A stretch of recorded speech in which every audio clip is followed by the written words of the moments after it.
낭만서점 57회 시작하겠습니다. 안녕하세요. 제주소년 박경환입니다. 네, 안녕하세요. 허입니다. 네, 저희가 또 이렇게 또 다른 책을 다루기 위해서 만났습니다. 예, 여러분 더운데 또 잘 지내고 계신지 모르겠습니다. 저희가 또 낭만서점 콘서트 준비로 네, 여념이 없습니다. 그렇습니다. 여러분께서 많이 와주셔야 할 텐데요. 그렇습니다. 당신의 빨간 머리 앤에게 예쁘지는 않지만 사랑스러운 당신을 초대합니다. 네, 이 문구를 보고 오해하시는 분들이 좀 계신데요. 예쁜 분들도 오셔도 됩니다. 그럼요. 네, 저희 환영합니다. 네, 예쁘지는 않지만 사랑스러운 당신을 초대한다고 하니까 난 예뻐서 못 가겠다. 그렇죠. 생각하시는 분들 혹시나 계실까봐 네, 오셔도 됩니다. 네, 저희 표가 성황리에 나가고 있는데요. 네, 그래도 조금 남아있다고 해요. 네. 서두르셔야 될 것 같습니다. 왜 말을 더듬지? 서두르셔야 될 것 같습니다. 네, 저희 출연진들 다시 한번 소개해드리면 저희 박경환 씨와 저 출연을 하고요. 네. 또 백용옥 작가님, 또 뮤지션으로는 요조, 빨간 의자, 오은비가 출연을 합니다. 네. 지난 연말 콘서트 굉장히 따뜻하고 빼곡하게 앉아서 함께 책 이야기 나누고 그 기억이 아주 선명한데 올 여름에도 시원하게 함께하는 시간 가졌으면 좋겠습니다. 예, 여러분 이 낭만서점 콘서트가 그렇게 또 자주 있는 게 아니잖아요. 네, 그래요. 예, 여러분 한번 놀러 주십시오. 네, 같이 얼굴 보고 이야기할 수 있는 시간을 1년에 한 2번 정도는 가져야 된다고 생각합니다. 네, 네, 저희 댓글 소개해드려야죠. 네. 자, 이번에도 댓글을 좀 많이 달아주셨는데요. 먼저 낭만 속의 그대님입니다. 6월 17일에 달아주셨네요. 창가의 토토, 우리 선생님 생각이 나네요. 지금도 가끔 연락드리거나 찾아뵙는 고3 때 담임선생님이 계신데요. 띠동갑인 언니 같기도 했던 다른 선생님들과 많이 달랐던 따뜻한 우리 선생님. 언제나 교무실에 들어서서 선생님 곁에만 가면 그만이라고 하지 않으시고 그렇죠. 제 이야기를 들어줬던 선생님. 많은 부분이 따뜻한 기억으로 남아 있습니다. 제가 정말 많이 힘들었을 때 힘들면 울어도 돼 네. 라고 말씀해 주셨던 것도요. 국어 선생님이셔서 항상 책을 가까이 하셨는데 읽으신 책을 마치 돌려주듯 저에게 종종 주기도 하셨어요. 아직 책꽂이에 있네요. 댓글은 매번 못 남기지만 낭만서점 잘 듣고 있습니다 하셨습니다. 예, 네. 고3 때 담임 선생님이 또 이렇게 기억에 남아 계시는군요. 네네. 또 지금도 가끔 연락드리고 찾아뵙는다고 하니까. 야. 맞아요. 이렇게 정말 띠동갑 언니 같은 선생님이 네. 학창 시절 중에 남아있다는 건 정말 재산인 것 같고요. 네. 저도 이 사연을 읽으면서 스쳐가는 선생님 몇 분이 계시긴 하는 것 같습니다. 저는 고3 때 담임 선생님 좋아했는데요. 수학 선생님이셨습니다. 네. 그래서 담임 선생님으로서 굉장히 좋아했는데 수학 시간에 맨날 혼났던 기억이 나네요. 공부를 못해서. 맞아요. 저도 네. 수학을 못해가지고. 네. 고래는 숲지기님입니다. 7년의 밤과 28 히말라야 환상방황까지 정유정 작가님의 탄탄하고 힘있는 이야기 좋아합니다. 종의 기원 아직 못 읽어서 열심히 들었네요. 그런데 2부에는 정유정 작가님이 나오시다니요. 소심한 낭설어 두근두근 기다려봅니다. 예. 예. 정유정 작가님의 팬들이 정말 많으시죠. 네, 정유정 작가님의 이 방송 또 어떻게 들으셨는지 네. 궁금합니다. 이 방송 들으시고요. 네. 또 댓글 남겨주시면 감사하겠습니다. So cool, thank you 님. 종의기원 잘 들었습니다. 정유정님 책은 7년의 밤을 읽었는데 폭풍과도 같은 필력이 인상 깊었어요. 다만 허이님 말씀대로 일반 사람들의 보편적인 악에 대해서 이야기한 게 아니라 너무 특수한 사람의 경우를 다뤄서 사실 이런 이야기들이 일반 독자들에게 어떤 의미가 있을까 싶었습니다. 하면서 본인의 생각을 또 조금은 더 길게 남겨주셨습니다. 이렇게 여러분 댓글 많이 남겨주셨는데요. 저희 또 댓글 계속해서 남겨주시면 저희에게 큰 힘이 됩니다. 네, 저희가 언제나 기다리고 있겠습니다. 책이 가득한 그리고 소설을 사랑하는 책방. 이곳은 낭만서점입니다.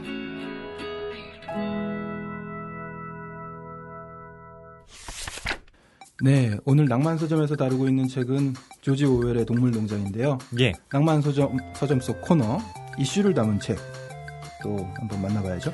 네, 동물농장이 정치적 우화를 또 담은 소설이잖아요. 네네. 그렇기 때문에 그와 관련된 두 편의 소설 준비를 해봤습니다. 네, 정치 풍자 소설이라고 할 수 있겠습니다. 먼저 어느 건방진 캥거루에 관한 고찰. 예, 마크 우베 클링이라는 저자가 지었는데요. 이 사람의 이력이 좀 독특합니다. 네. 독일의 굉장히 유명한 코미디언이래요. 네.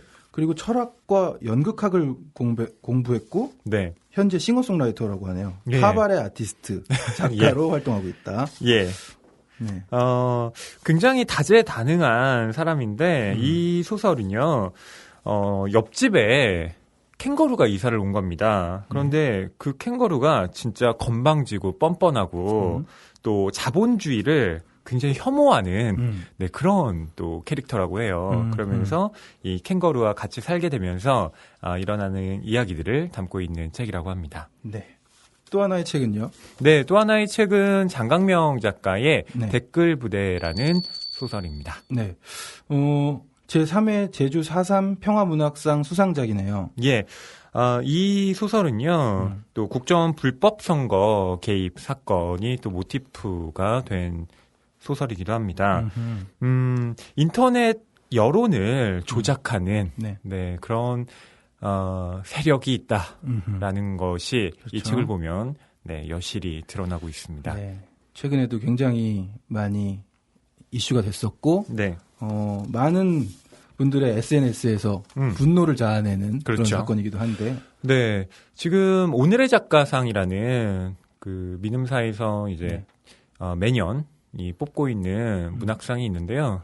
거기 후보작으로도 올라가 있습니다. 이관왕 가능하군요. 예. 4.3 그렇죠. 평화문학상 수상하셨고. 그렇죠. 네. 또 1차 후보작이 올라갔으니까 뭐 잘하면 네. 또 오늘의 작가상 이관왕을 차지할 수도 있을 것 같습니다. 네. 4.3 평화문학상 심사위원으로 염무묵님, 현기영님, 이경자님이 이렇게 뒤에도 이야기를 남겨주셨는데요. 댓글 부대는 작가의 경쾌하고 날렵한 문체, 이야기를 밀고 나가는 힘, 치밀한 취재와 현장감으로 좋은 평가를 끌어내었다. 네. 장강명 작가님 저희 또 낭만서점에 출연하신 적이 있는데 부디 좋은 결과 있으시길 바라겠습니다. 응원할게요. 네. 이렇게 동물농장과 관련지어서 읽어볼 두 권의 책 추천해 드렸습니다. 네. 네, 그럼 57회 방송 본격적으로 시작하겠습니다. 네. 오늘 소개할 책에 대해서 경원 씨. 어떤가요? 무슨 책을 하나요? 조지 오웰의 동물농장 저희가 다루기로 했고요. 언제나 그렇듯 베스트셀러 중에 신간 중에 한 권, 그리고 스테디셀러 고전 중에 한 권 이렇게 저희가 번갈아 가면서 다루고 있는데 아주 많은 생각을 하게 만드는 네. 그리고 현재의 정치적 상황도 돌아보게 만드는 조지 오웰의 동물농장이라는 작품입니다. 혹시 경원 씨는 이 동물농장 그러니까 이번 방송에서 다루기 전에 읽어보신 적 있으세요? 없어요. 노래만 알죠. 설마 장 속에는 서수남 닭이 네. 그렇구나. 네. 역시. 저는 동물농장을 이야기는 굉장히 많이 들었습니다. 실제로 논술 준비를 할 때 그 발췌본을 제가 이렇게 좀 본 적은 있었어요.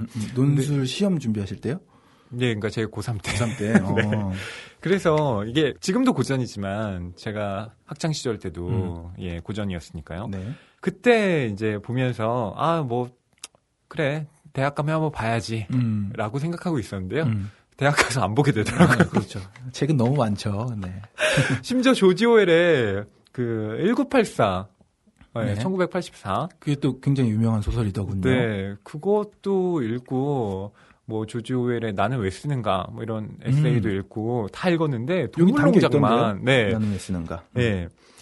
읽지를 못했던 겁니다. 그래서 이번에 새로 다시 읽어보면서 조지 오웰 진짜 이래서 이 시대에 정말 큰 반향을 얻었겠구나 네네. 하면서 무릎을 또 쳤습니다. 본인이 작가가 될 운명이라는 것을 본인은 예견하고 있었다고 하더라고요. 네, 이 나는 왜 쓰는가가 읽어보면 뭐랄까 좀 적나라하게 작가들이 가지고 있는 욕망을 네 가지로 네, 설명해주고 있어요. 인상적이었어요. 네. 첫 번째는 순전한 이기심. 네. 남들보다 똑똑해 보이고 사람들의 입에 오르내리며 죽은 후에도 기억되고 어린 시절 자기를 무시했던 어른들에게 보복하고 싶은 욕망. 이게 작가의 동기. 그것도 강한 동기가 아니라고 말한다면 그건 거짓말이다. 그렇죠. 그러니까 순전한 이기심을 1번에 배치한 겁니다. 네네. 이게 가장 크다는 거예요. 네. 코를 찔린 듯한 느낌이었어요. 사실인 것 같아요. 제가 작가는 아니지만 네. 맞는 말이라는 생각이 크게 들더군요. 네. 저도 평론을 쓰지만 저 이런 마음이 있습니다. 그렇죠. 솔직히 말하면 있어요. 네. 네. 쓰면서 좋게 표현해서 좋은 글을 쓰고 싶다인 네. 건데 적나라하게 드러낸다면 또 순전한 이기심이라고 말할 수 있죠. 예, 네. 그렇습니다.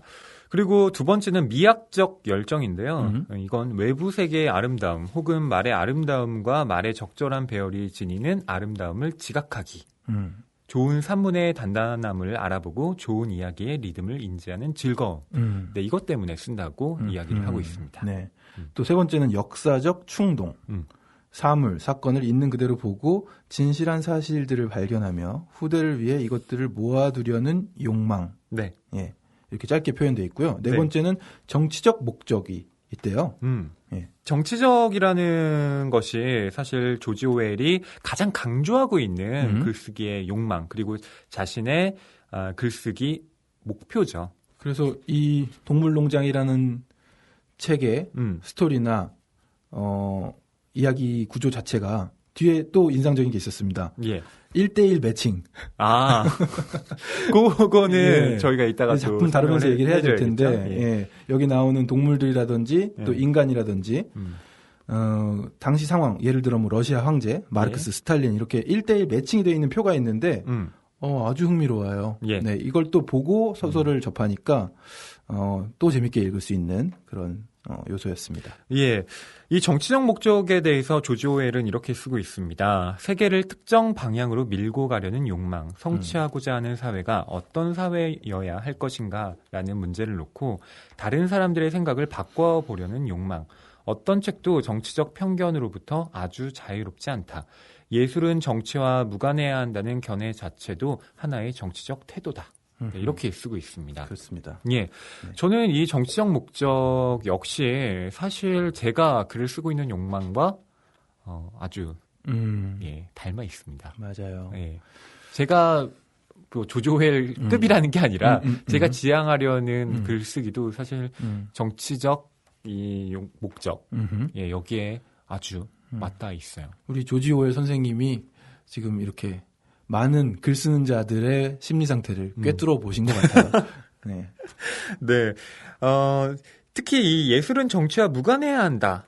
뭐 이른바 예술을 위한 예술 이라는 태제가 있잖아요. 그것도 하나의 정치 경향이다. 그렇죠. 나는 정치에 참여하지 않겠어. 그것도 정치적 태도인 그렇죠. 거죠. 네.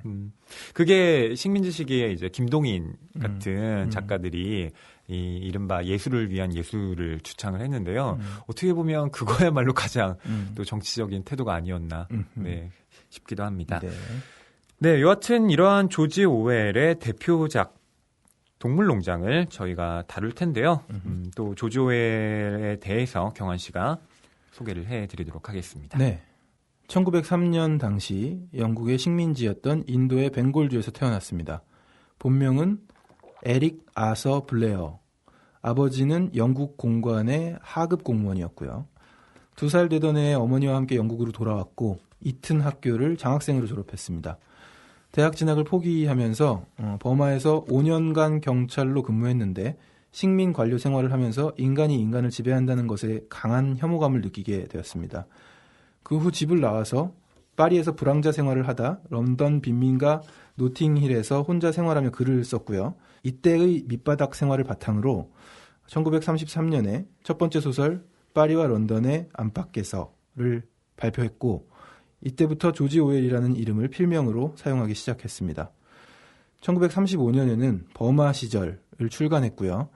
전체주의를 혐오하여 스페인 내전에도 참가했는데 당시 체험을 바탕으로 1938년 카탈로니아 찬가를 썼습니다. 2차 세계대전 직후인 1945년에는 소련의 스탈린 체제를 희화화한 동물농장을 발표해서 작가로서의 명성을 얻었습니다. 그러나 그해 아내를 잃고 자신도 지병인 폐결핵이 악화되면서 병원에 입원했고요. 그 와중에도 작품 활동을 계속해서 전체주의를 비판한 1984를 출간했습니다. 이듬해 1950년 47세의 나이로 세상을 떠났습니다. 네, 이 조지 오웰 정말 파란만장한 예, 삶을 살았던 작가입니다. 짧지만 강렬했고요. 작품들도 많았고요. 그리고 또 직업 경찰로서 생활한 시절도 있고 불황자 생활을 한 시절도 있습니다. 그렇죠. 원래 이튼 스쿨 하면 영국의 명문 고등학교잖아요. 지금도 뭐 이튼 출신 이러면 막 오 이튼 나왔어 막 이러면서 막 영국 사회에서 우대받고 뭐 그런 학벌주의로 따지면 뭐 우리나라 못지않게 예, 영국의 그런 학벌주의도 대단하죠. 그래서 이튼 스쿨을 졸업하면 대체로 이제 뭐 케임브리지라든가 옥스퍼드 같은 영국의 명문 대학에 진학하는 것이 이제 관례처럼 되어 있는데 다 때려치고 그러지 않았습니다. 경찰 생활을 하게 됐어요. 네, 그러니까 당시가 이제 뭐 제국주의 시대였고요. 그렇기 때문에 영국의 경찰로서 식민지 그 경찰로서, 그러니까 지배 권력의 하수인으로서 활동을 했던 것인데 그게 본인한테는 굉장한 환멸을 느낀 거죠. 네, 마음의 상처로도 남았던 것 같습니다. 네, 그리고 독특한 게요, 또 스페인 내전에 참가를 해요. 자원 입대해서. 맞습니다. 이 스페인 내전에 참가를 해서 썼던 책에 경환 씨가 말씀해 주셨지만 이 카탈로니아 참가. 저 여기 가봤습니다. 제가 가본 나라가 그렇게 많지 않은데 카탈로니아 지방을 가봤습니다. 국기를 따로 걸어놨더라고요. 스페인 국기를 안 걸고. 그렇죠. 지금도 뭐 계속 독립하겠다. 맞습니다. 이런 이야기들이 많이 나오는. 뉴스 보는데 막 시위하고 못 알아듣는 말로 막 나오는데 거기서 굉장히 새로운 걸 알고 왔습니다. 그렇죠. 이 카탈로니아 참가 역시 참 조지 오웰의 저는 진짜 대표작이라고 생각합니다. 물론 1984도 좋아하지만 이 카탈로니아 참가도 참 좋아하고요. 조지 오웰의 삶이 저에게 그 떠오르게 하는 작가 한 명이 있는데 그분이 그 김광주라는 작가예요. 처음 듣는데요. 김광주 작가가 누군지 이분을 제가 예로 들면 알 텐데 김훈 작가, 뭐 남한산성, 등의 칼의 노래, 이런 굉장히 유명한 소설을 쓰신 작가죠. 그분의 아버지입니다. 아, 그렇구나. 이 김광주라는 작가가 뭐 우리나라에서 번역도 많이 하고요. 그리고 뭐 무협 소설을 쓰기도 하고, 정협지 같은 그런 무협을 쓰기도 했습니다. 근데 이분이 식민지 시기에 그 상해 임시정부에서 활동을 했거든요. 근데 굉장히 그 임시정부의 어떤 행태에 대해서 또 마냥 좋게 생각한 사람은 아닙니다. 그러니까 말하자면 그 임시정부 주변에 굉장히 독립운동을 열심히 하지 않고 그냥 뭐 이렇게 옆에서 시시껄렁하게 이렇게 있는 사람들이 있잖아요. 그런 사람들이 야, 나 독립운동했다? 해방 후에 내가 일본군이랑 1대 17로 싸운 사람이야. 뭐 이렇게 얘기하는 사람들이 있잖아요. 거기에 대해서 굉장히 염증을 느꼈던 거예요. 그런 걸 보면서 이제 그런 것들을 비판하는 소설을 쓰기도 하고 했는데 어떻게 보면 그런 그 집단 속에서 인간들이 어떻게 좌초해 가는가 이런 것들에 집중한 작가가 김광주라는 사람인데 조지 오웰도 보면 이런 집단적인 어떤 흐름 그리고 그 안에서 개인들이 어떻게 그 이데올로기 속에서 물들어가는가 이런 것들을 담아낸 작가라는 생각이 들어요.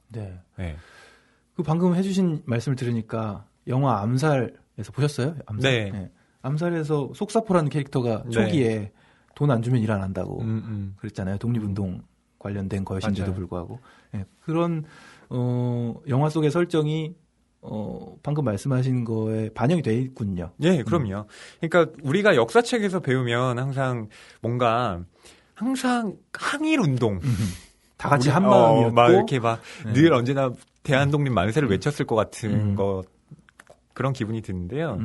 실은 그렇지 않았다는 거죠. 네. 실상으로 더 파헤쳐 가보면 파가 갈려 있기도 했고 다사다난한 일들이 있었는데 네. 그리고 실제로 그 독립운동 진영 안에서 일어났던 안 좋은 사건들도 꽤나 많았고요.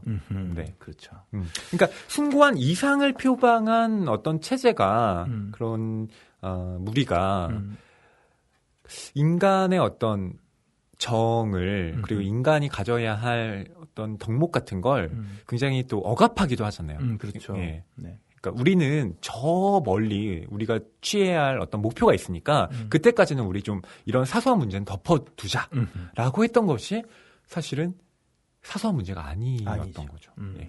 네.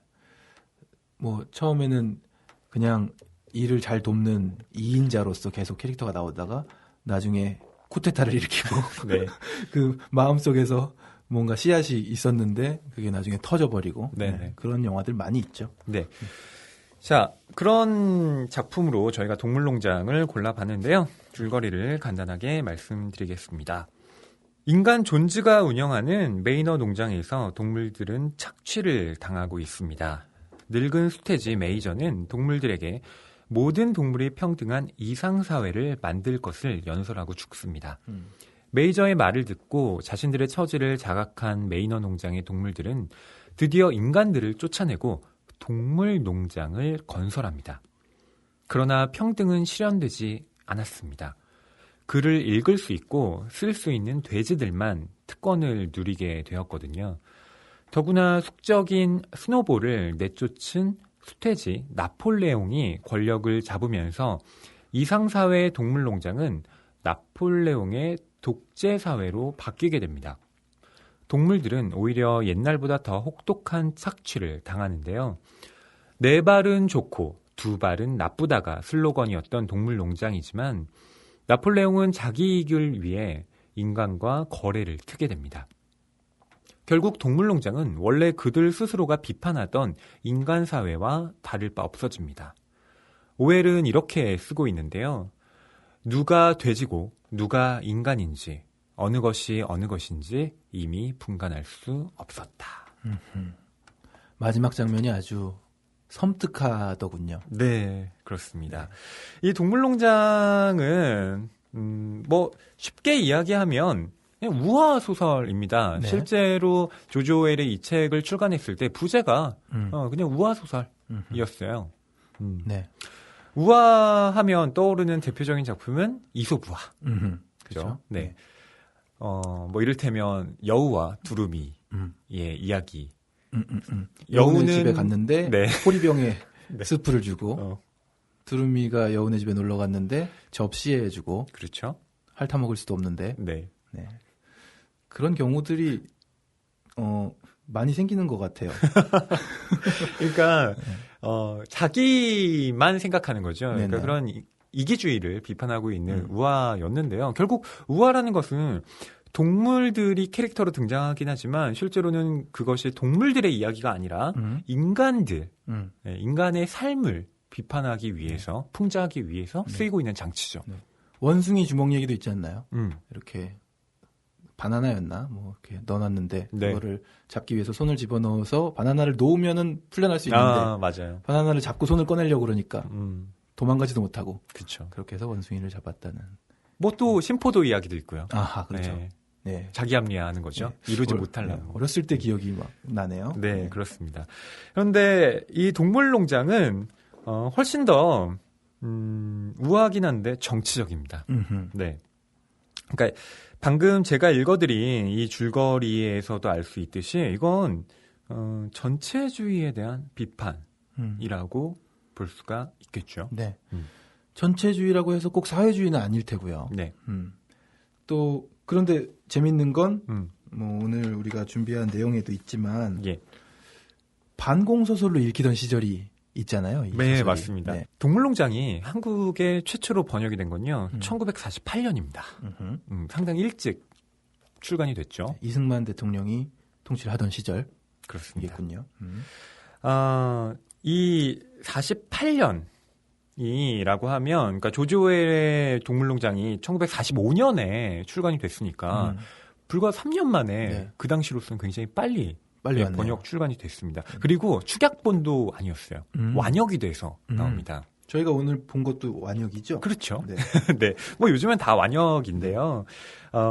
이 당시까지만 해도 대체로 축약이거나 아니면 뭐 번안을 하거나 네, 이런 시대였는데 굉장히 이례적으로 완역이 됐습니다. 이것은 정치적인 목적이 있었기 때문인데요.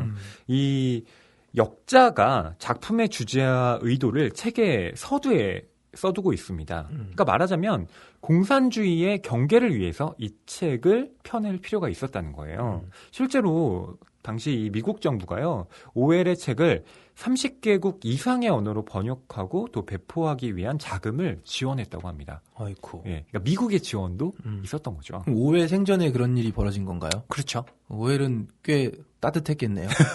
아, 일세. 네. 그런 게 또 그렇죠. 체제가 또 잘 잡혀있지 않은 상태일 수도 있겠군요. 그 시대라면. 네. 예. 그래서 이 1948년에 동물농장은 한국에서 공산주의 독재를 고발한 반공문학으로 받아들여집니다. 그러니까 이 당시의 적은 소련과 북한이었던 거죠. 그렇기 때문에 소련과 북한은 전체주의 독재 체제였고 진정한 민주주의의 실현은 오직 미국과 남한에서만 실현이 가능하다라는 것으로 또 이 동물농장이 읽히게 네. 만들었던 것이죠. 그렇죠. 그러니까 이건 굉장히 아이러니하게도 원래 이 오웰은 전체주의를 경계하기 위해서 동물농장을 지었는데 그 의도하고는 반대로 전체주의를 활용하는 도구로 그렇죠. 네, 남한의 이것을 전체주의는 옹호한다. 그렇죠. 저 북한의 전체주의를 얼마나 나쁜 건지 동물농장을 통해서 알도록 해라. 예, 네. 그렇죠. 아이러니죠. 네. 그렇습니다.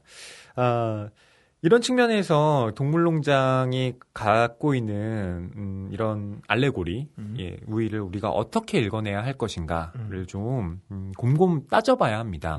그러니까 이것이 그러니까 잘못 읽히면 이건 조지 오웰이 사회주의 비판한 거야. 조지 오웰은 반공 작가야. 이렇게 오해하실 수도 있는데요. 그렇지가 않습니다. 맞아요. 예. 일단 근데 그 당시 상황으로서도 이 아까도 잠깐 말씀드렸지만 러시아의 상황에 1대1 매칭이 가능하잖아요. 네. 그런 것처럼 그때도 그렇게 딱 적나라하게 읽혔었나요? 예. 실제로 조지 오웰이 비판을 했던 건 당시 소련이 맞습니다. 예, 스탈린 체제.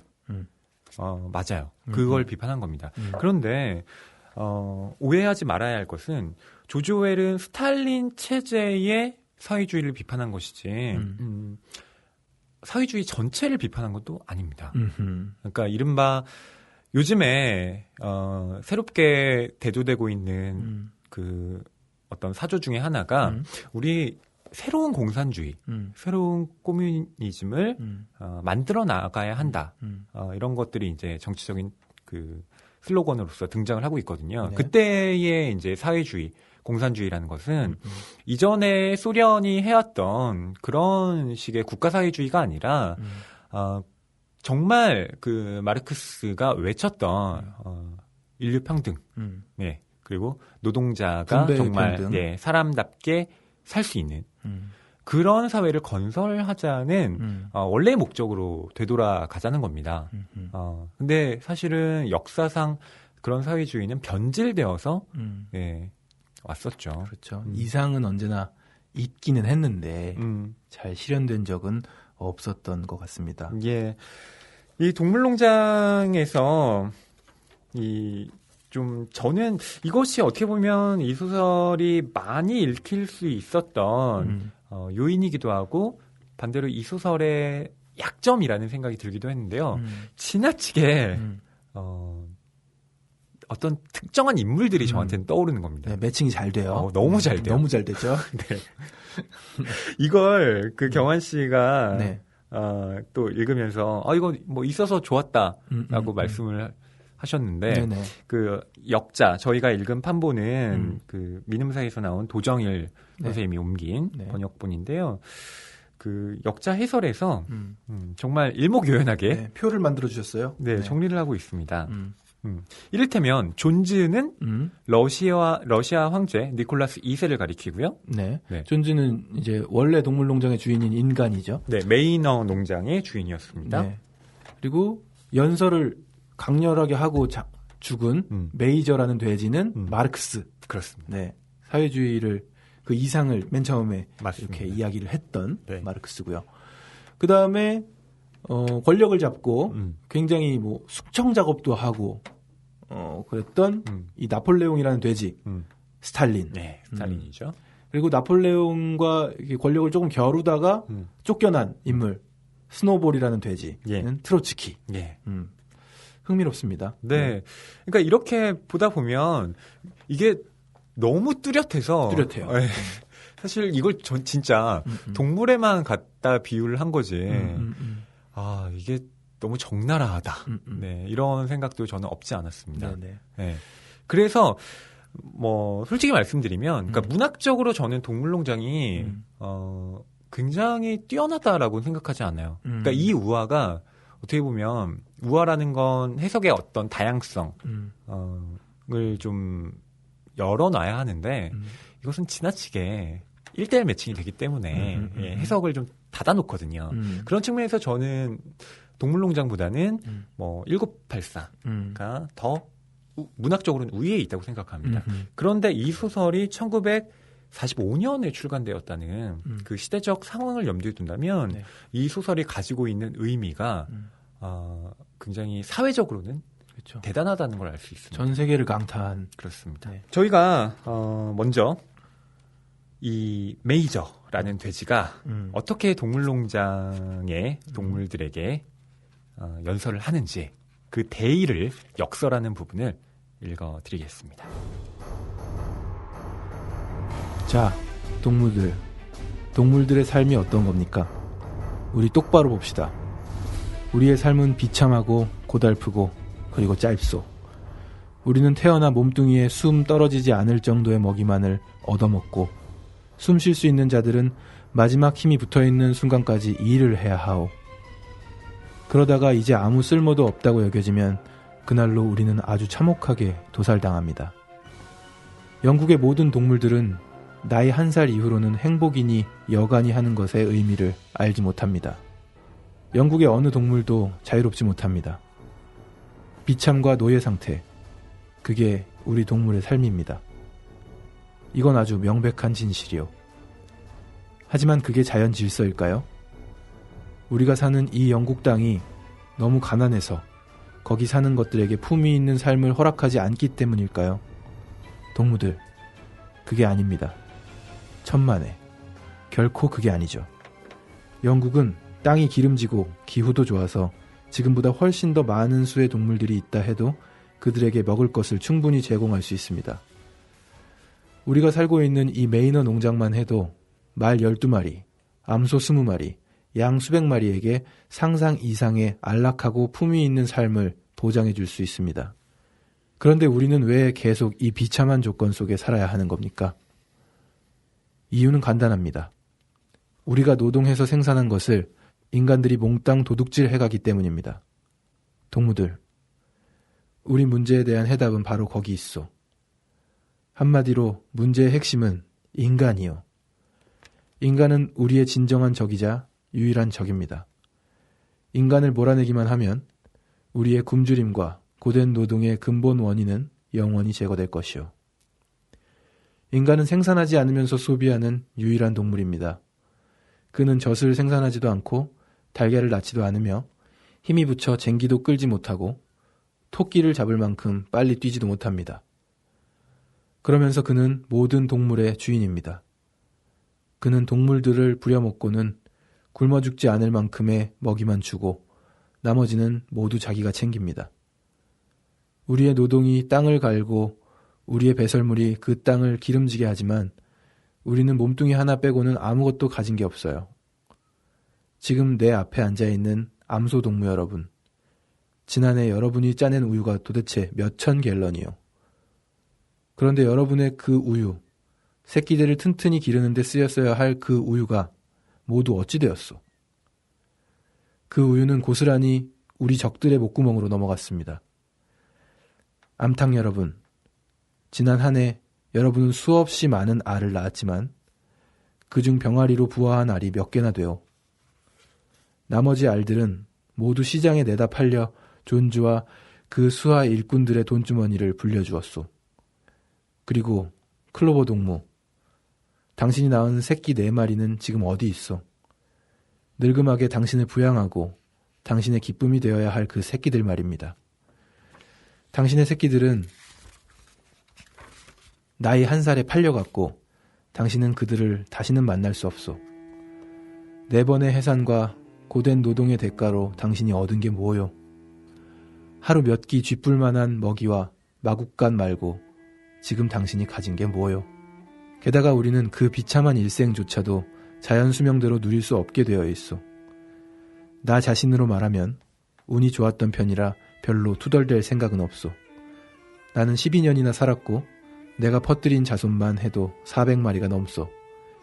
그게 돼지의 자연스러운 일생입니다. 허나 어느 동물도 끝에 가서는 무지막지한 칼날을 피할 수 없소. 지금 내 앞에 앉아있는 젊은 식용돼지 제군. 그대들은 1년 안에 도살장으로 끌려가 울부짖으며 숨줄을 끊기게 될 것이오. 우리 동물들은 아무도 그 끔찍한 최후를 피할 수 없소. 암소, 돼지, 암탉, 양 모두가 그렇소.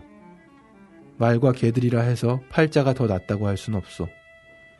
거기 앉은 복서동무, 당신의 그 우람한 근육에 힘이 빠지는 날 존주는 당신의 폐마 도축업자에게 팔아 넘길 것이고 업자는 당신의 목을 따고 절절 끓는 물에 삶아 여우 사냥개용 먹이를 만들 거요. 개들은 나이 들고 이빨이 빠지면 존즈가 목에 벽돌장을 달아 근처 연못에 빠뜨릴 것이요. 그러므로 동무 여러분, 우리 삶의 이 모든 불행이 인간의 횡포 때문이라는 게 너무도 명백하지 않소? 인간을 제거하기만 하면 우리의 노동 생산물은 모두 우리 것이 됩니다. 하룻밤 사이에 우리는 부자가 되고 자유로워집니다. 그렇다면 우리가 할 일이 무엇입니까? 우리는 온 신명을 바쳐 인간이라는 종자를 뒤집어 엎는 일에 나서야 합니다. 동무들, 이것이 내가 여러분에게 주는 메시지요. 반란을 일으키라. 반란을. 네, 경환 씨가 메이저의 연설 낭독을 했습니다. 네. 저는 뭔가 끓어오르는데요. 맞아요. 가슴 뜨거워지죠? 네. 네. 왠지 제가 개 같고 돼지 같습니다. 큰 뜻을 품은 돼지 메이저 선생의 지금 네. 일장 연설이었고요. 아직 다 읽지도 못했습니다. 네. 중간에서 멈췄는데요. 긴 연설입니다. 네, 마지막에 이 반란을 일으키라 반란을은 꼭 그 마르크스와 엥겔스가 썼던 공산당 선언의 마지막 구절. 만국의 프롤레타들이여 단결하라. 단결하라. 예. 그 구절이 떠오릅니다. 뭐 이렇게 얘기하면 너는 뭐 공산주의자냐 이렇게 얘기하시는 분들이 계실지도 모르겠습니다만 뭐 1970년대 했으면 잡혀갔겠습니다. 그러게요. 국가보안법 위반 뭐 이런 심지어 그 당시에는 뭐 이런 좌익서적이라고 해야 될까요? 뭐 이런 걸 소지하는 것만으로도 그렇죠. 네, 죄가 되던 시절이었으니까요. 네. 그 변호인이라는 지금 제가 그 생각을 하고 있었습니다. 그 영화 E.H. 보셨죠? 네. E.H. 카의 역사란 무엇인가를 가지고 그걸 모여서 공부했다는 이유만으로 네. 그걸 잡아다 넣는 네. 나라가 정말 예. 진짜 있었죠. 네. 피가 끓는 영화였죠. 또 그걸 보면서 참 얼마나 답답했는지. 네. 그러니까 저는 이 구절을 읽으면서요. 젊은 식용돼지 제군 그대들은 1년 안에 도살장에 끌려가 울부짖으며 숨줄을 끊기게 될 것이요. 라고 했잖아요. 어떻게 보면 인간들의 삶이라는 건 이런 동물들의 희생을 통해서 지금 유지가 되는 것이잖아요. 근데 이 돼지가 제가 개 같고 제가 돼지 같아요라고 했는데 이런 어떤 상위 계층의 삶을 위해서 꼭 제가 알게 모르게 희생을 당하고 있는 것 같은. 그리고 얼마 전에 있었죠. 예, 지하철 스크린도어. 예, 그 청년이 네. 예, 수리를 하다가 안타깝게 세상을 떠났는데 그런 사건도 떠오르고요. 네. 빨리 수리하고 빨리 또 다른 곳으로 가야 되는 그런 일정 때문에 네. 원래는 2인 1조 작업을 해야 되는데 그럼요. 혼자서 했었고 네. 예, 그런 구조적인 문제 속에서 그런 사건이 발생했잖아요. 네. 그러니까 그런 희생을 누군가에게 계속 전가하고 있다는 겁니다. 그러니까 이런 구조를 문제 삼지 않으면 언제나 그런 비극이 반복될 수밖에 없다는 것이 네. 네. 지금 이 메이저 예, 역자의 말에 따르면 마르크스의 이야기입니다. 네. 예.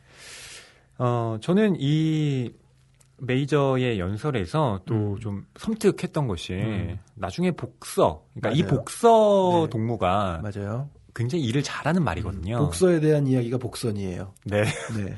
그러니까 여기에 보면 당신은 나중에 힘이 떨어지면 존즈가 페마 도축업자에게 팔아 넘길 것이다. 이렇게 이야기를 하는데 네.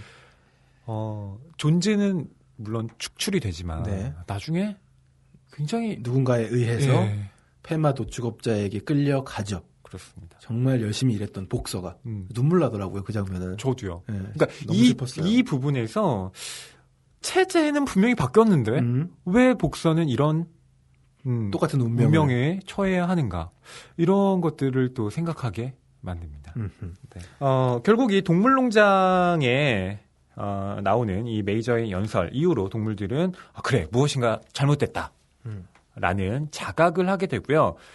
결국 인간 존즈를 쫓아내게 됩니다. 그리고 동물들만의 유토피아를 건설하게 되죠. 네. 그렇게 해서 만들어진 계율 7가지 계명이 있습니다. 잠깐 소개해드릴까요? 무엇이건 2발로 걷는 것은 적이다. 무엇이건 4발로 걷거나 날개를 가진 것은 친구이다. 어떤 동물도 옷을 입어서는 안 된다. 어떤 동물도 침대에서 자서는 안 된다. 어떤 동물도 술을 마시면 안 된다. 어떤 동물도 다른 동물을 죽여선 안 된다. 모든 동물은 평등하다. 네. 네. 멋있습니다. 그런데 나중에 이 계명을 다시 한번 살펴봤더니 내용들이 좀 추가돼요. 예. 그리고 바뀌죠. 바뀌어요. 예. 네. 교묘하게 바뀝니다. 네. 예를 들면 어떤 동물도 요를 깔고 침대에서 자서는 안 된다. 네. 네. 그렇죠. 그러니까 나중에는 그 돼지들이 이제 권력을 장악을 하잖아요. 네. 다 돼지들에게 유리한 쪽으로 이 7가지 계명이 다 바뀌어 버립니다. 그렇습니다. 네. 더 섬뜩한 건요. 6계명이죠. 어떤 동물도 다른 동물을 죽여서는 안 된다인데 어떤 동물도 이유 없이 다른 동물을 죽여서는 안 된다로 바뀌어요. 예, 맞습니다. 그러면 이유가 있으면 죽여도 된다는 얘기가 되고 그 때문에 또 커다란 숙청 작업이 합리화되는 그런 일도 발생합니다. 예. 그 경환 씨가 이야기를 한 이 숙청 작업이 실제로 그 스탈린이 정적들을 정말 많이 죽였거든요. 아우, 엄청 많이 죽였더군요. 예. 네. 그걸 진짜로 예, 이렇게 그려내고 있는 겁니다. 네. 이 혁명 지도부가 또 어떻게 구성되는지도 잠깐 말씀을 드릴게요. 우선 이 동물농장에서 이 메이저의 가르침을 완벽한 사상 체계로 발전시킨 것은 3마리의 돼지들이라고 나옵니다. 이 3마리의 돼지가 스노볼, 나폴레옹, 스킬러입니다. 네. 스킬러라는 돼지는 굉장히 말을 잘하는 그래서 많은 동물들에게 설명해주고 또 묘하게 돼지들에게 유리한 쪽으로 네. 언제나 설득을 하는 네. 그런 인물이고요. 그러니까 이 스킬러가요, 프라우다라는 공산당 기관지가 있었는데 네. 그것을 상징하는 예, 그런 캐릭터입니다. 그래서 선동을 일삼죠. 그럼 잡지 같은 건가요? 네네. 프라우다. 예, 공산당 기관지입니다. 이런 프로파간다의 작업이 언제나 이런 체제를 변혁하거나 체제를 유지하는데 동원이 되죠.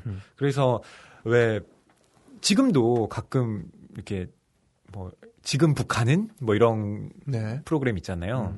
MBC 같은 데서 해주던데요. 보면 굉장히 이상한 형태로 그 체제가 굴러가고 있잖아요. 북한이요? 네. 네.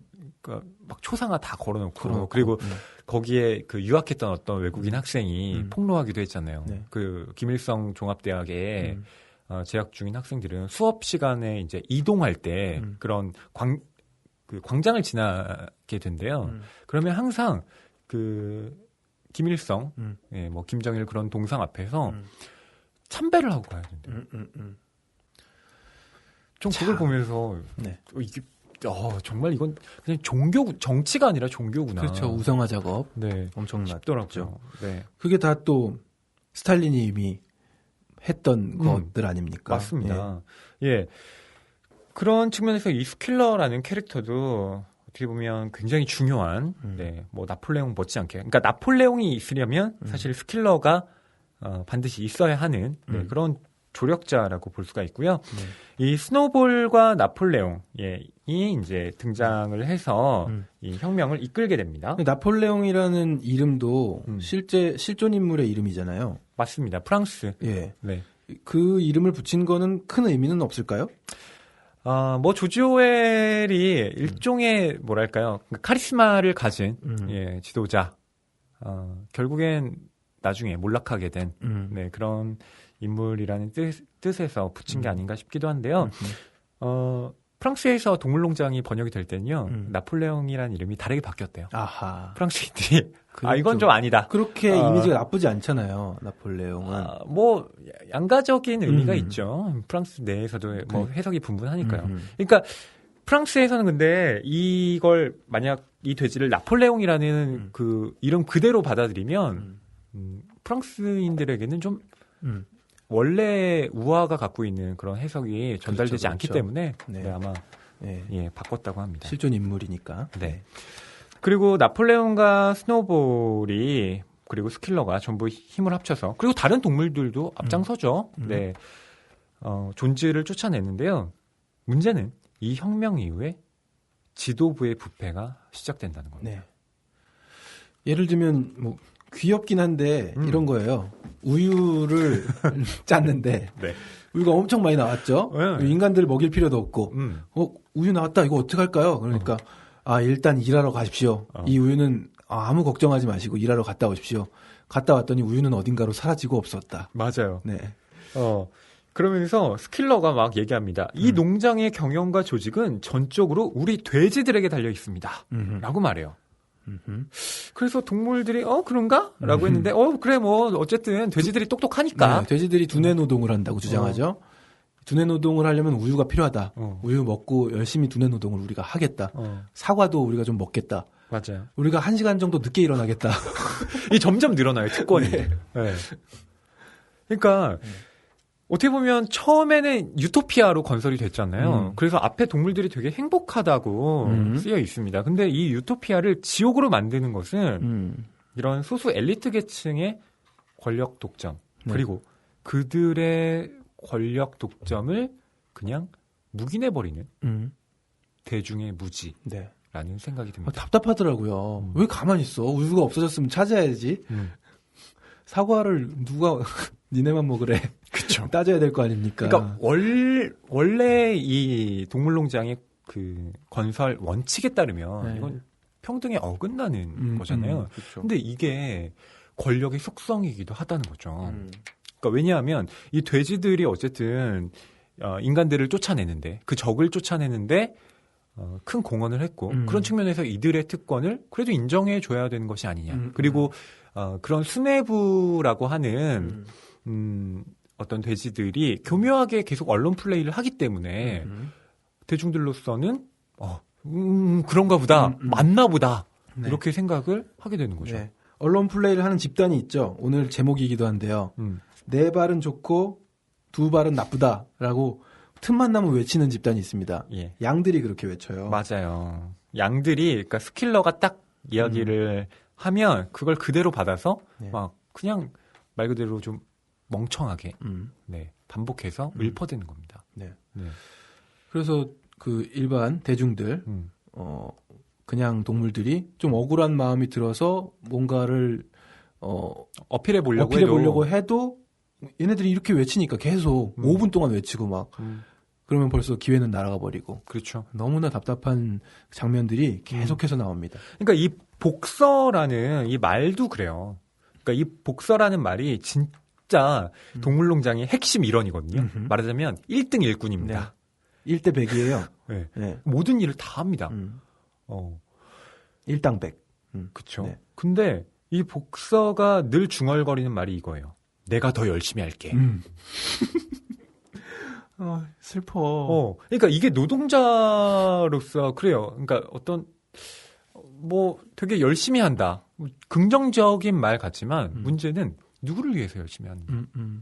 이걸 묻지 않았다는 거죠. 복서는. 그렇죠. 네. 그리고 나폴레옹이 하는 말이면 다 맞겠지 하는 그런 맹신도 예. 계속해서 깔려 있어요. 네. 이런 그 유토피아가 서서히 붕괴되어가는 이 시점에서 이제 지도부의 분열도 일어납니다. 그 지도부의 분열은 바로 풍차 건설을 둘러싼 대립으로부터 시작되죠. 네. 원래 처음에 풍차 건설을 주장했던 건 트로츠키를 닮아 있는 인물. 네, 스노볼이죠. 스노볼이라는 돼지인데요.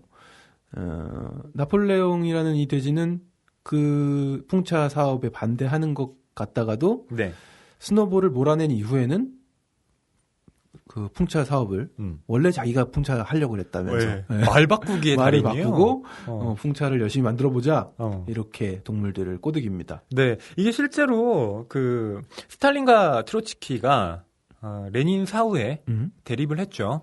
그러니까 트로츠키라는 사람이 워낙 뭐 요즘에는 상당히 잊혀진 인물이 됐기 때문에 잘 모르시는 분들이 많으실 텐데요. 이 사람은 그 스탈린과 더불어 러시아 혁명을 성공시키는데 굉장히 큰 역할을 담당했던 사람입니다. 네. 그런데 스탈린과 대립을 하게 되는 지점이 뭐냐면 이를테면 이거예요. 그러니까 스탈린은 일국사회주의를 주장을 했습니다. 그러니까 일국사회주의는 러시아만 가지고도 세계혁명을 이룰 수 있다는 거예요. 근데 트로츠키는 아니다. 러시아는 후진국이기 때문에 소비에트 독재가 불가능하다. 그래서 유럽의 혁명을 우리가 지원을 해서 다 같이 세계혁명을 이끌어야 한다. 네, 이렇게 주장을 합니다. 그러면서 굉장히 스탈린과 큰 뜻을 품었던. 네. 그래서 스노볼도 여기 보면 우리 이제 동물농장은 지금 존재를 쫓아내고 혁명에 성공했지만 지금 아직 영국 다른 지역들은 예, 동물들이 지금 착취를 당하고 있다. 이들을 도와야 한다. 주변 농장들 이렇게 이야기하는데 거기에 나폴레옹은 시큰둥하죠. 네, 시큰둥해요. 예, 그게 바로 지금 이런 상황, 역사적인 상황을 바탕으로 하고 있는 겁니다. 네. 예. 그리고 트로츠키는요, 나중에 1927년에 이 공산당에서 제명이 되고요. 나중에 이 트로츠키가 제4 인터내셔널을 창립하거든요. 그러면서 소련을 비판하다가 멕시코에서 암살당합니다. 네. 네. 왠지 한국 근현대사랑도 약간 매칭이 되는 것 같아요. 네, 그렇죠. 여러 가지 사건들. 항상 체제의 어떤 그러니까 권력을 둘러싼 그 지도부 다툼이 있었죠. 스노볼은 장차 힘든 노동이 사라졌을 때의 동물농장의 미래상을 아주 강렬한 문장으로 그려보였다. 그의 상상력은 이미 여물절단기나 무자르개를 훨씬 넘어선 것이었다. 전기가 있으면 마구간마다 전깃불, 온수와 냉수, 전열기 등을 공급할 수 있을 뿐 아니라 그 외에도 타작기, 쟁기, 썰에, 땅 고르는 롤러, 수압기, 건초 묶는 기계 등을 돌릴 수 있다고 말했다. 그의 연설이 끝났을 즈음에는 표가 어느 쪽으로 기울 것인가가 이미 분명해 보였다. 그러나 바로 그 순간 나폴레옹이 자리에서 일어났다. 그는 그 특유의 곁눈질을 스노볼에게 한 번 던지고는 지금까지 아무도 그에게서 들어본 적 없는 높고 날카로운 소리를 꽥 하고 내질렀다. 그러자 밖에서 마치 사냥감을 몰 때 개들이 짖는 무시무시한 소리 비슷한 것이 들리더니 목걸이에 노쇠 장식을 더덕더덕 붙인 커다란 개 9마리가 헛간 안으로 달려들어왔다. 개들은 스노볼을 향해 곧장 돌진했다. 스노볼은 후다닥 자리에서 일어나 개들의 이빨을 피해 도망쳤다. 순식간에 그는 헛간 문 밖으로 달아났고 개들이 그 뒤를 쫓았다. 동물들은 너무 놀라고 겁에 질려 아무 말도 못한 채 헛간문으로 몰려가 바깥에 쫓고 쫓기는 광경을 지켜보았다. 스노볼은 길 쪽으로 가는 길다란 목초지를 건너 달아나고 있었다. 그는 돼지만이 발휘할 수 있는 달리기 실력으로 뛰고 있었지만 개들이 바짝 접근하고 있었다. 갑자기 스노볼이 미끄러졌다. 잡혔구나 싶은 순간이었다. 그러나 스노볼은 다시 일어나 더 빨리 뛰기 시작했고 개들이 그 뒤를 다시 좁혀갔다. 개 한 마리가 스노볼의 꼬리를 거의 무는가 싶었지만 스노볼은 얼른 꼬리를 털어 개 이빨을 피했다. 그는 마지막 힘을 다해 뛰었고 개들과는 불과 몇 인치를 사이에 두고 울타리 구멍을 빠져나갔다. 그러고는 더 이상 보이지 않았다. 동물들은 소리 없이 겁먹은 얼굴로 다시 헛간 안으로 들어왔다. 쫓던 개들이 이내 돌아왔다. 처음 동물들은 그 개들이 도대체 어디에서 왔는지 몰랐으나 곧 매력을 알게 되었다.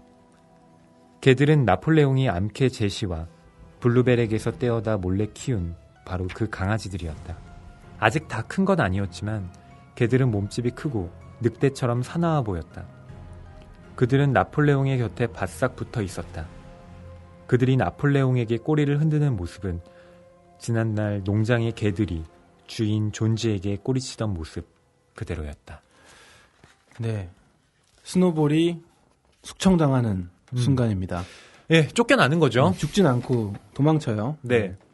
그리고 이때부터 나폴레옹의 공포 정치가 시작된다는 것을 네. 보여주는 장면이기도 합니다. 네네. 이 커다란 개들 9마리가 나폴레옹의 친위 대인 네. 셈이죠. 굉장히 뭐랄까요, 치밀해요. 그 어렸을 때부터 개들을 데려다가 정말 자기의 개들이 되게끔 키워놓고 이렇게 중요한 순간에 스노볼을 처단하는데 사용을 하는 거죠. 그렇죠.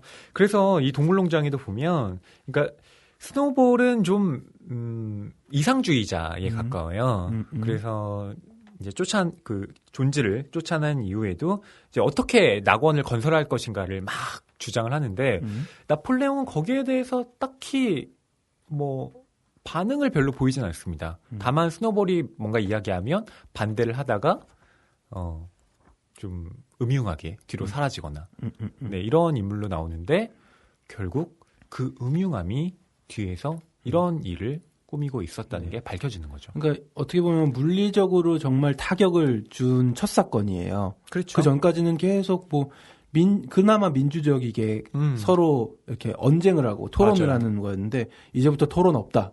이렇게 바뀝니다. 그렇습니다. 그러면서 이제 스노볼의 그런 그 업적 같은 것도 깎아내리는 네, 그런 일들이 벌어집니다. 사실은 존지의 첩자였다. 네. 예. 말이 안 되죠. 존지가 왔을 때 앞장서서 싸웠던 네. 돼지인데 맞아요. 존지의 총에도 맞았는데 예, 그 동물들은 다 그 장면을 기억하고 있는데 네. 아니다. 존지의 첩자였다. 네. 이렇게 주장을 합니다. 그렇습니다. 이 인간들과 전쟁을 벌일 때요. 그러니까 처음에 인간들을 쫓아낼 때 사실 나폴레옹은 어디에 있는지 이 소설에는 나오지도 나오지 않아요. 않습니다. 네. 대통령 한 분이 또 스쳐 지나갑니다. 왜? 누구요? 예, 한국의 그 초대 대통령. 아, 그렇죠. 이승만 대통령이 한국 전쟁이 발발했을 때, 네네. 네, 한강 다리를 끊고 도망쳤죠. 한강 다리 폭파해 버렸죠. 네. 참. 그러니까 이런 그 나폴레옹의 어떤 굉장히 이 모순적인 네, 이런 것들이 어떻게 저는 대중들에게 통용될 수 있었을까? 그것이 아직도 좀 의아합니다. 그러니까. 예. 그래서 동물농장인가 봐요. 답답하지만 계속 그렇게 진행되는. 그렇죠. 그렇지만 또 그 모습이 동물들의 모습이 아니라 우리들의 또 모습이라는 거. 예, 맞습니다. 얘기를 해주고 있습니다. 이후로 처음에 나폴레옹은 풍차건설 이 반대를 원래 하던 입장이었잖아요. 예, 스노볼이 우리 풍차 만들어야 됩니다. 그래야 동물들의 삶의 질이 나아집니다. 이랬는데 나폴레옹이 막 말도 안 되는 소리 이러다가 스노볼이 쫓겨난 이후에는 풍차 건설해야 됩니다. 그게 원래 내가 하려고 그랬다고. 네. 근데 스노볼이 원래 제가 반대를 했는데 내가 다 그거 뒤에서 조작한 거라고 이야기를 합니다. 말이 안 되는 얘기를 자꾸 말이 되게 만들고 네. 예. 그렇게 해서 동물들을 착한 동물들을 말이죠. 예. 계속 유린합니다. 네. 그래서 이 동물농장에 이런 구절이 나옵니다. 동물들은 노예처럼 일했다. 예. 그러니까 이 노예처럼 일했다라고 할 때요. 이 상태는 원래 존즈가 농장을 경영하던 그 메이너 농장의 시절에 동물들은 노예였습니다. 그런데 인간들이 쫓겨난 이후에도 동물들은 노예의 상태를 벗어나지 못합니다. 혁명 이전에도 노예, 혁명 이후에도 노예. 그러니까 도대체 누구를 위한 혁명이었나 이런 말이 나오게 되는 것이죠. 네네. 네. 돼지들이 이제부터는 다른 동물들보다 아침 1시간 늦게 일어나기로 한다는 발표가 나왔을 때에도 동물들한테서는 역시 아무 불평이 없었다. 왜 불평을 안 해요? 공포. 답답해요. 가 이들을 사로잡고 있는 것이죠. 그리고 그런 상태에 길들여졌던 것이고요. 또 이런 구절이 나오는데요. 농장의 동물들이 바랐던 것은 오늘 같은 날이 아니었고 허리가 휘게 일한 것도 이런 날을 위해서가 아니었다. 동물농장의 핵심 메시지를 맞아요. 담아내고 있는 문장인 것 같습니다.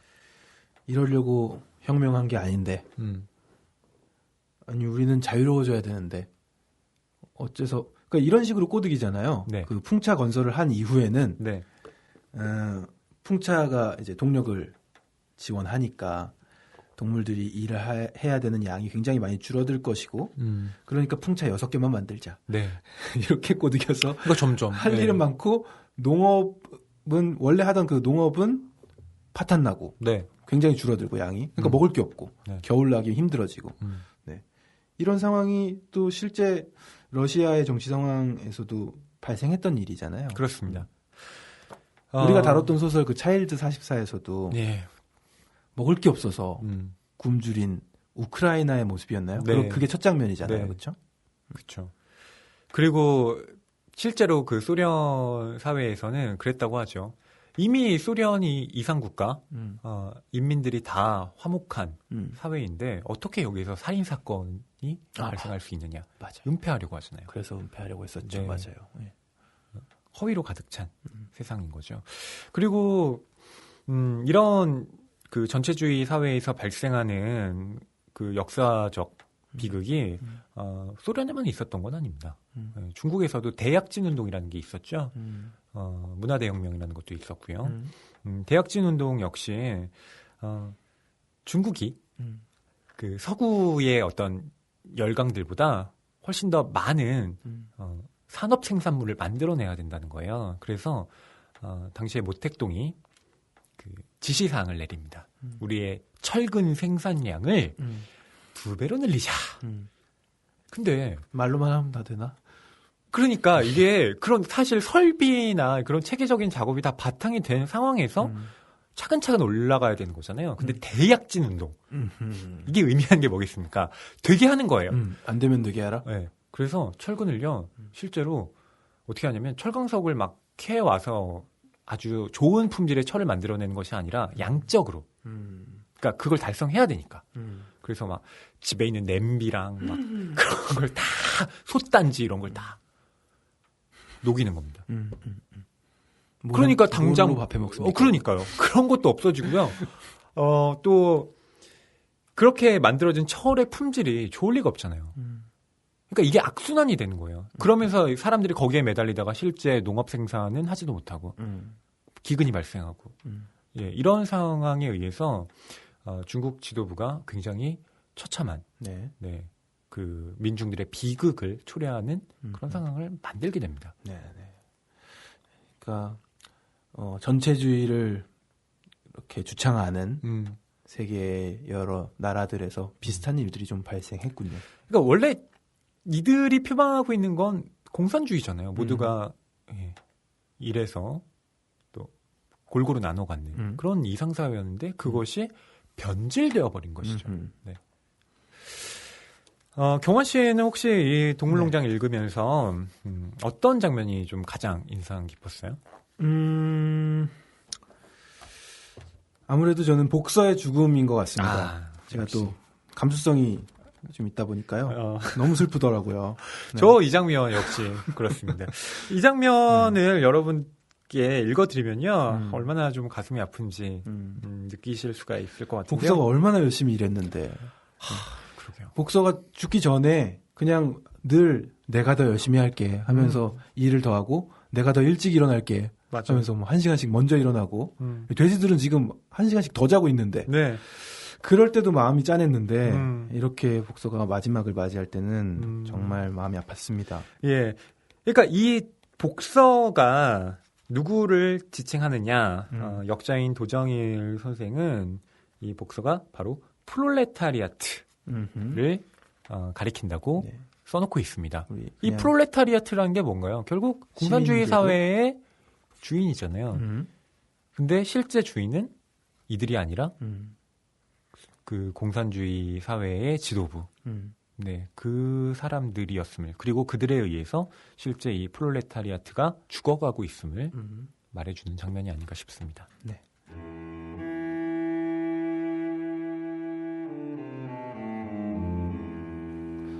농장 동물들 거의 절반쯤이 풍차 공사장인 둔덕으로 달려갔다. 거기 복서가 목을 길게 빼고 고개조차 가누지 못한 채 짐수레의 두 굴대 사이에 쓰러져 있었다. 그의 두 눈은 흐려지고 허리는 땀으로 범벅되어 있었다. 입에서는 피가 한 줄기 가느다랗게 흘러내렸다. 클로버가 복서 옆에 무릎을 꿇고 앉으며 물었다. 복서, 어찌 된 거야? 괜찮아? 폐에 문제가 있나 봐. 복서가 힘없이 말했다. 상관없어. 내가 없더라도 풍차 일은 내가 끝내줘. 돌은 꽤 많이 모였어. 어쨌건 내겐 한 달밖에 남지 않았거든. 사실은 내가 은퇴를 생각하고 있었다네. 벤자민도 늙었으니 나랑 같이 은퇴하면 서로 동무가 될 거야. 우선 치료부터 해야 해. 누구 빨리 가서 스킬러한테 얘기 좀 해줘. 클로버가 외쳤다. 그 후 이틀 동안 복서는 자기 우리에서 쉬었다. 돼지들은 본체 화장실의 약상자에서 찾아낸 큼지막한 분홍색 약병 하나를 복서에게 보냈다. 클로버는 하루 2번 식사 후에 그 약을 복서에게 먹였다. 저녁이면 그녀는 복서 곁에 앉아 말동무가 되어주었고 벤자민은 파리를 쫓아주었다. 복서는 자기가 쓰러진 걸 안타까워하지 않는다고 말했다.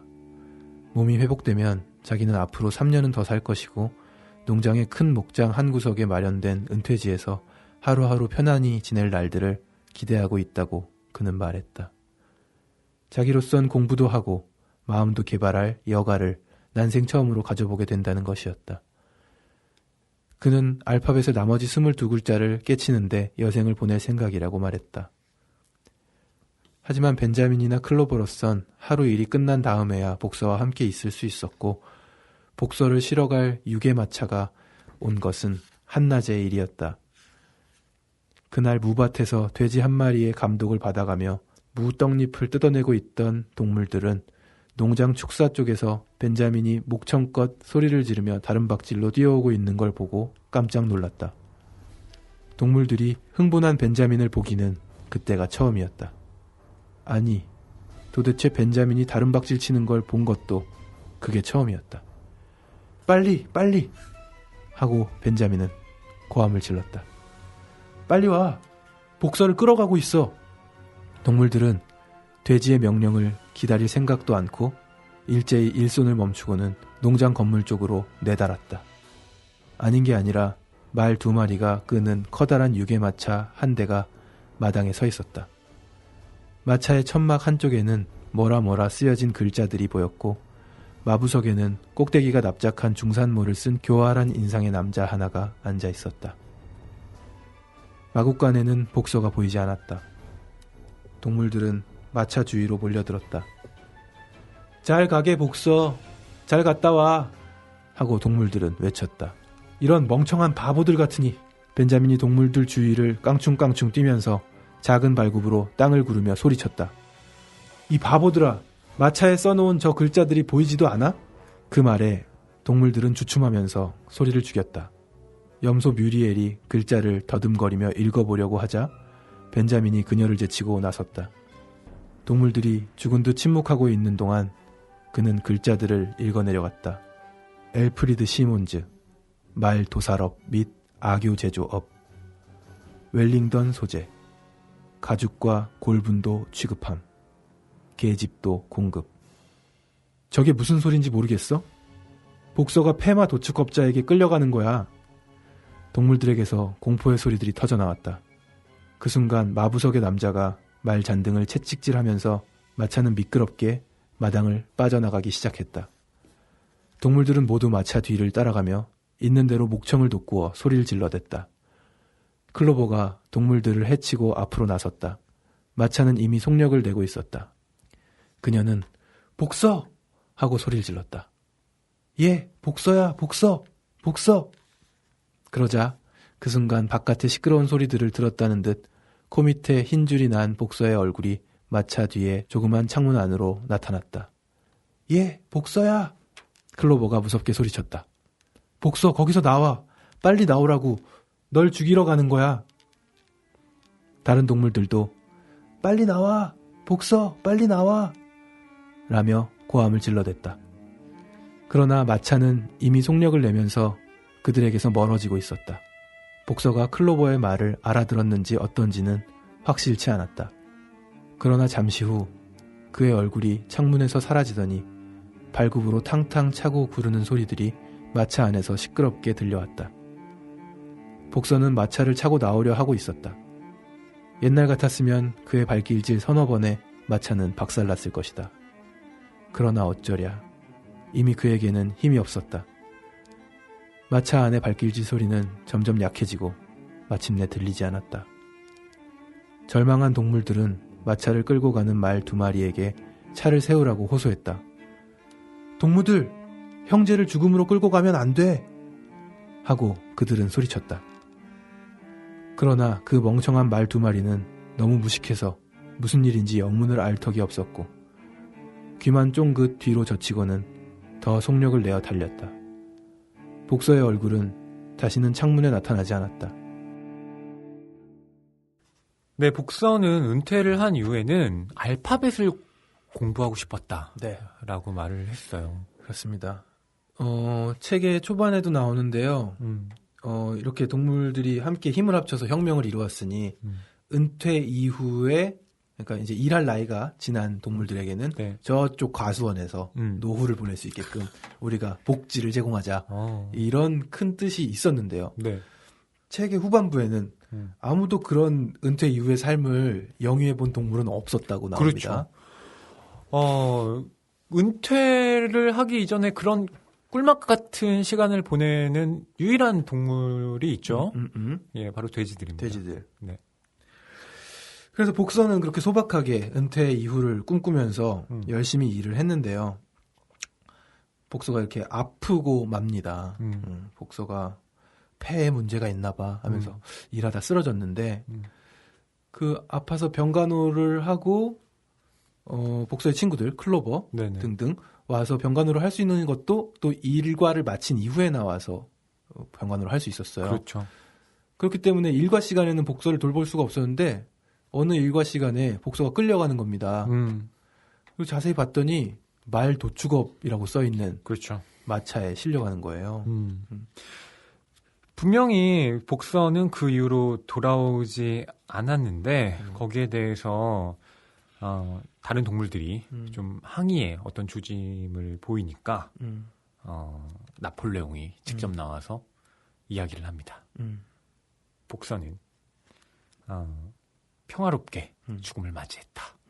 우리가 고치려고 수많은 노력을 했지만 병이 너무 깊어서 어쩔 수가 없었다. 하지만 유해는 돌아오지 않았죠. 돌아오지 않았고. 네. 그리고 의미심장한 이야기가 있었죠. 그날 왁자지껄한 소리와 함께 돼지들이 파티를 벌이는 소리가 들렸다고. 그러니까 그렇습니다. 말 도축업자에게 넘겼으니까 돈을 받고 넘긴 거 아니겠습니까? 그렇죠. 그래서 술 파티를 한 판 벌이는 그런 장면이 또. 위스키를 한 상자나 사서 마셨다라고 나오는데요. 이건 그 동물들이 처음에 세웠던 7가지 계율에도 어긋나는 거죠. 모든 동물은 술을 마시면 안 된다였는데요. 돼지들만 마십니다. 이런 측면에서 어떻게 지도자, 우리는 여러분들을 위해서 정치를 합니다. 라고 했던 그런 정치가들이 실제로 민중을 배반하는가 여실히 드러나는 대목인데요. 네.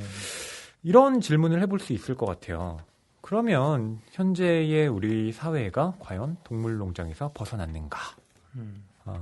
여전히 어쩌면 우리는 동물농장에서 살고 있는 동물들일지도 모른다. 네, 이런 질문이요. 씁쓸해지는 질문이긴 하지만요. 생각해 볼 수밖에 없는 지점인 것 같습니다. 예, 이것과 관련해서 여러분께 한 가지 책을 좀 추천해 드리고 싶은데요. 그게 작년에 나온 책입니다. 존 리드라는 작가가 지었는데요. 제목이 자본주의 동물 농장. 부제는 스노볼의 귀환입니다. 네. 우리 도망다니던 돼지 스노볼이 귀환했다는 얘기군요. 그렇습니다. 이 존 리드가 이 동물농장을 패러디하면서 자본주의 동물농장이라는 그 제목으로 책을 냈는데요. 이건 말 그대로 사회주의의 동물농장이 아니라 원작이 그것이라면 자본주의 동물농장이 어떻게 지금 이 사회를 잠식해 나가고 있는가, 네, 그것을 풍자하고 있습니다. 그렇다면 스노볼이 또 약간 악역을 맡나요? 그렇죠. 동물농장을 만들었던 이제 돼지 영웅들이 다 이제 죽었거나 늙어서 이제 좀 힘이 없는 상태인데요. 이때 그 수태지 스노볼이 지혜로운 염소와 함께 컴백하게 됩니다. 아하. 네. 거기까지 굉장히 그렇죠. 반기고 싶은 마음도 드는데. 원래 스노볼은 좀 그래도 뭔가 민중을 정의롭잖아요. 나폴레옹보다는 좀 더 위했던 그런 캐릭터였으니까요. 자, 모든 동물은 평등하고 무엇이 되는가는 자기 자신이 결정한다라는 이 구호를 스노볼이 내세웁니다. 자, 모든 동물은 평등하다. 자기 자신이 무엇이 되는가를 스스로 결정한다. 이게 굉장히 멋있는 말 같잖아요. 이게 사회주의하고는 좀 다른 명제입니다. 네. 바로 자본주의의 명제죠. 그렇죠. 네. 그래서 그러니까 이런 동물들을 위해서 이 스노볼이 풍차를 만들어서 모든 방에 이제 온 냉수 다 공급하고 옷도 이제 입을 수 있게 하고 예, 그렇게 하겠다라고 했는데 문제는 이 풍차를 짓는데 대출을 받았군요. 그렇죠. 은행이 있는 거죠, 이제. 대출을 받았어. 그리고 농장을 이제 동물 장터로 만들 계획을 세웁니다. 그러면서 동물 공연을 하고 놀이시설을 만들고 이런 테마파크를 열게 되는 거죠. 흥미롭습니다. 그리고 나중에는 이 동물 장터에 뭐가 생기냐면 육류를 파는 것까지 허용이 돼버려요. 말이 안 되는 거죠. 그럼 이때 육류는 뭐겠어요? 자기 자신들의 육체 아니겠습니까? 그렇습니다. 그러니까 이 동물 농장이 모순 투성이가 돼버리는 거죠. 예, 그런 내용들이 여기에 담겨져 있습니다. 네. 예전에도 우리 그런 책 이야기 잠깐 했었죠. 셜록 홈즈 시리즈 할 때 셜록의 귀환이었나요? 예. 그래서 90 몇 세가 된 셜록 홈즈가 다시 나타난다는 뭐 그런 얘기. 그 영화도 최근에 개봉을 했었죠. 아, 그래요? 네. 그런 것처럼 굉장히 흥미로운 또 다른 상상력의 속편인데 또 다른 작가의. 그리고 이 책이 2002년에 출간되었다는 것을 좀 염두에 둘 필요가 있습니다. 네, 2002년은 그 9.11 테러 직후에 이 소설이 쓰였음을 알려주는 건데요. 그렇기 때문에 어떤 이슬람 세력과 미국의 어떤 체제가 충돌하는 이런 지점들이 또 여기에 반영되어 있다고 볼 수가 있죠. 그렇군요. 제가 이 자본주의 동물농장을 소개한 이유는 조지 오웰이 꼭 사회주의를 비판하기 위해서 이 소설을 쓰지 않았음을 말씀드리고 싶어서 그래요. 네. 그러니까 저희가 누차 강조하던 것이 조지 오웰은 사회주의를 비판한 것이 아니라 스탈린식 사회주의, 곧 전체주의를 비판한 것이고 그런 측면에서 우리가 살고 있는 자본주의 역시 어떻게 보면 굉장히 자유로운 삶을 살고 있는 것 같지만 네. 예, 꽉 짜여진 전체주의의 삶과 다를 바 없다는 측면에서 동물농장이 의의를 가질 수 있다는 거죠. 너무나 많은 부분이 닮아 있죠. 책을 읽으면서도 참 섬뜩할 정도로. 네. 우리 그냥 착한 동물들 계속해서 일하잖아요. 네.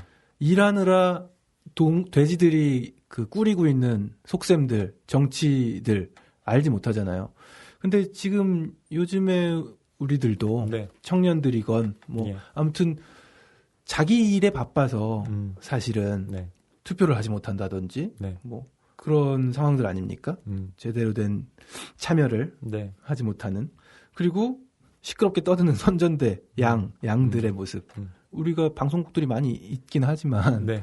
너무나도 비슷한 모습을 좀 보이는 것 같아요. 같은 얘기 반복하고요. 저는 그런 영화가 떠올랐는데요. 우리 모히또에 가서 몰디브 나지 않을까? 이병헌. 네, 내부자들. 네. 예. 그 내부자들에서 백윤식 씨가 맡았던 그 언론사의 그 논설위원이었죠. 그렇죠. 네. 대사 중에 하나가 민중들은 개 돼지입니다. 라고 말을 하는데요. 그게 굉장히 기분 나쁜 말이잖아요. 근데 저도 한 사람의 그런 국민이자 민중으로서 개 돼지라고 이야기하는 저들의 오만함에 과연 내가 얼마나 개 돼지가 아니게 반항을 했지? 이런 생각들을 하게 되더라고요. 맞아요. 체제라는 거, 전체주의라는 거 정말 생각해보게 만들어주는 그런 책이 아닐 수 없습니다. 마지막으로 이 동물농장과 관련해서 드리고 싶은 말씀은요. 이 소설의 결말과도 좀 맞닿아 있습니다. 네. 마지막에 그 돼지들과 인간들 서로를 적으로 생각했던 이 세력들이 결합하게 됩니다. 예, 어느 것인지 구분이 되지 않았다. 건배를 하더군요. 네. 주변 인간들이 와가지고 네. 너희 돼지들이 처음 이렇게 동물농장에 반란을 일으켜서 뭐 동물들만의 농장을 건설했을 때 우리가 좀 걱정했고 뭐 이런 일이 다 벌어지나 했는데 그렇죠. 우리가 오해했구나. 네. 함께 잘 살아보자. 네. 돼지들과 인간들이 거의 뭐 협약을 맺는 그런 그렇습니다. 분위기입니다. 그러니까 이건 결국 자본주의와 사회주의가 결탁한다는 거잖아요. 그러니까 이 결탁은 근데 역시 민중을 위한 것이 아니라 그들끼리 소수자의 어떤 권력 지배층만 영락을 누리기 위한 그런 공모가 이루어지고 있음을 밝히고 있는 것인데요. 이 책이 1945년에 출간이 되었다고 말씀을 드렸잖아요. 그런데 조지 오웰이 동물농장을 실제로 탈고한 것은 1944년 2월입니다. 네. 아직 전쟁 중이네요. 예. 네. 그래서 이 동물농장을 썼으니까 이제 출판을 해야 되잖아요. 근데 출판사에서 출간을 잘 안 해주려고 하는 겁니다. 그렇죠. 그때까지는 아무래도 대등했나 보죠. 그러니까 이걸 왜 그랬냐면 2차 대전 기간 동안에는 동물농장에서 비판하고 있는 소련이 서방 세계의 동맹국이었던 거예요. 예, 그렇기 때문에 이런 소비에트 체제에 대한 비판적인 책이 출간이 된다는 것은 그러니까 영국으로서는 좀 부담스러운 그렇죠. 네, 그런 상황이었던 겁니다. 그래서 이 영국 정보부에서 개입을 했다고 해요. 출간하지 못하도록. 그래서 45년 이후에야 이 동물농장이 출간하게 된 겁니다. 그러니까 이걸 보면요. 그러니까 이 책의 출간 자체가 상당히 그런 정치적인 압박 속에서 탄생했다는 것을 알 수 있습니다. 그러니까 마치 마지막에 인간들과 돼지들이 공모했듯이 영국과 소련, 그러니까 소련의 눈치를 보는 영국이 그런 식으로 이 책에 그러니까 비판적인 칼날을 들이대지 못하게 한 거죠. 네, 입막음이 있었군요. 네. 그러니까 저는 이 동물농장의 마지막 장면과 이 책의 탄생에 둘러싼 어떤 배경이 기묘하게 맞물려 있는 것 같아서. 네. 네. 영국 측에서 그렇습니다. 마지막 장면을 보다가 보면 내가 앉아 있네 이렇게 될 수 있는. 그렇죠. 네. 그랬던 것 같기도 합니다. 이 동물농장 경원 씨 아까 저희 녹음 들어가기 전에 굉장히 네. 재밌게 읽으셨다고 했는데 네. 네, 혹시 읽어보지 않은 분들을 위해서 어떤 추천평을 좀 해주시겠습니까? 일단 동물들의 이야기라서요. 네. 귀엽습니다. 예. 그냥 뭐 이런 체제 네. 또 뭐 러시아 정치 상황을 상관없이 들판의 동물들 상상하면서 읽더라도 재밌게 읽힐 수가 있는데 이것이 또 책 뒤쪽에 부록으로 달려 있는 역자의 이 도표를 보면서 네. 보다 보면은 역사 공부까지도 되는 1타 2피 네. 예, 많은 것을 또 얻을 수 있는 책이라고 생각할 수 있는 책이라고 생각합니다. 예. 무엇보다 짧아요. 네네, 짧아요. 실제로 이 책이 뭐 페이지로 따지면 100쪽 남짓입니다. 네. 그런 측면에서 상당히 빠른 시간에 볼 수 있다는 점에서 여러분 맞아요. 한번 읽어보실 수 있지 않을까 싶고요. 네. 또 제가 아까 말씀드린 어떤 아쉬운 부분들, 그러니까 지나치게 그 1대1로 대응되는 이런 캐릭터들에 대한 아쉬움은 있지만 시대적인 맥락을 고려한다면 이 또한 좀 감안할 수 있는 부분이고 또 지금 이 시대에 여전히 동물농장이 지시하고 있는 어떤 메시지들이 유효하다는 것을 염두에 둔다면 저는 동물농장 요즘 읽어도 좋다고 생각합니다. 지금의 한국 상황에 읽혀야 하는 책이라고 생각됩니다. 자, 여러분 동물농장 한번 읽어보시고요. 또 댓글 많이 남겨주십시오. 네, 낭만서점 57회는 오늘 이렇게 마무리하도록 하겠습니다. 다음 주에 다시 찾아뵐게요. 감사합니다.